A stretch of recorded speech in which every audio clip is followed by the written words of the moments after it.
안녕하세요. 정원규입니다. 오늘은 나흘 전인가 조선일보의 배성규 논설위원이 만물상에 이제 아주 좋은 글을 썼습니다. 제가 글자 한자도 안 고치고 읽어드리겠습니다. 문재인과 통역당 인맥. 문재인과 통역당 인맥. 조선일보 배성규 논설위원이 만물상에 쓴 글을 제가 전제를 했습니다.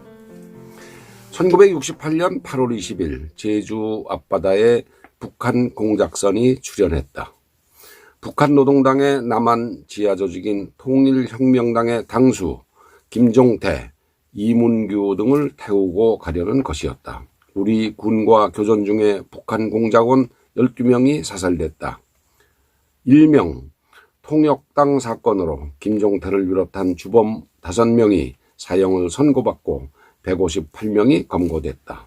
김종태는 4차례 북한을 오가며 김일성을 면담하고 거액의 공작금을 받았다. 무장봉기와 정부 전복을 노리며 신영복, 박성준, 기세춘 등 학계 문화계 인사와 학생들을 포섭했다. 통역당 책임비서였던 신영복, 청년 조직을 이끈 박성준은 각각 무기징역과 징역 15년을 받았다. 실제 있었던 사건입니다. 1968년에. 신영복 교수는 1988년 사상 전향서를 쓰고 20년 만에 출소했다. 하지만 이후 난 사상을 바꾼다거나 동지를 배신하는 일은 하지 않았다고 했다. 그는 대학 강의를 하며 사상서를 출간했다. 자기 고유의 서예체인 신영복체도 만들었다.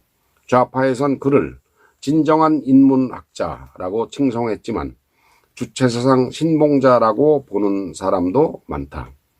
신영복이가 이제 사상전향서를 쓰고 20년 만에 출소를 했지만 썼습니다. 쓰니까 출소를 했죠. 근데 사상을 바꾸거나 동지를 배반한 적이 없다. 말을 바꿨습니다. 이 좌파입니다. 사상서를 쓴 사실이 사람들한테 알려지면은 그건 뭐 그냥 아웃되는 거거든요. 저기에서. 그러니까 사상서를 쓰고 전향서를 쓰고 나와서 금방 아예 난 그런 적 없어 이렇게 한 거죠. 그래서 신영복체라는 게 여러분 소주 처음처럼이라는 소주의 그게 신영복체입니다. 신영복체. 그래서 그걸 아는 사람들은 처음처럼이라는 소주를 안 마시고 참이슬을 마시죠. 참고하십시오. 문재인 대통령은 신영복을 유난히 좋아했다. 동계올림픽 리셉션에선 펜스 전 미국 부통령과 북한 김영남 위원장을 앞에 두고 신영복은 내가 가장 존경하는 사상가라고 말했다. 김여정이 청와대를 방문했을 때 신영복의 통자와 한반도 그림 앞에서 기념사진을 찍으며 통을 이룬다. 즉 통하면서 통일을 한다. 통으로 통을 이룬다 그랬습니다. 청와대 비서실에는 신영복이 쓴 춘풍추상 액자를 돌렸다. 대선 구호를 담은 현수막이나 대통령 시계 뒷면에도 신영복 글씨를 넣었다. 대선구호 현수막하고 이제 대통령 시계가 있는 모양입니다. 문재인 거기에도 이제 신영복이가 쓴 글씨체를 넣었죠.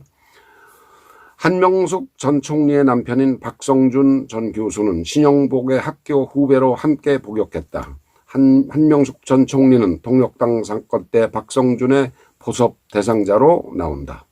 박 전 교수가 문 대통령의 숨은 멘토라는 말도 있다. 문 대통령의 한 전 총리의 신원, 이제 사면해 주는 거죠. 신원에 각별한 관심을 보이는 것도 이 때문일 수 있다. 문재인 정부 초대 법무장관 후보자였던 안경환 전 서울대 교수는 신영복과 동향으로 친분이 깊다.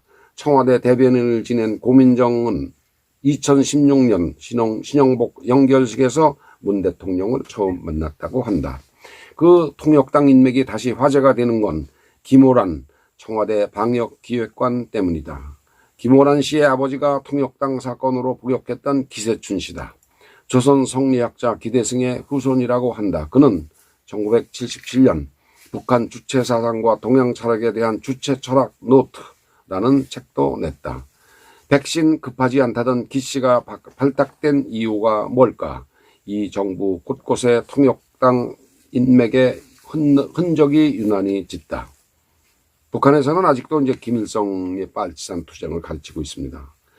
그 북한이 이제 핵무기를 지렛대로 해서 지를 지금 협박하고 있지 않습니까? 이 정부를 지가 믿고 그대로 안심하고 있어야 되나?